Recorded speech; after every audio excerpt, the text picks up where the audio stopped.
Okay guys, welcome back. In today's tutorial we're going to learn how to check our block list on Telegram. So let's dive in. Open your Telegram. Okay guys, in today's tutorial I'm going to teach you how to create a Facebook event.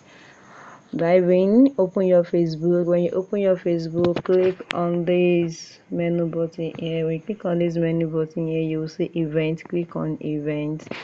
When you click on event, click on this plus menu button to create a new event. Name the event. Let's name the event to happy day. You set the time here. When you set the time, is it person? I think this is visual or physical learning on or physical event or virtual. And virtual means, is it Facebook live, is it external link?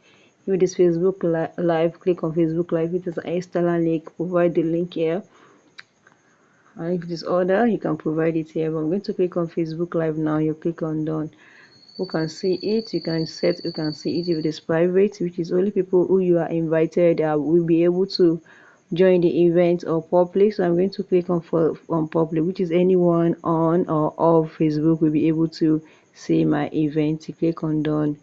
Once you click on done, what are the details? You can write the details of the event to show people how my happy day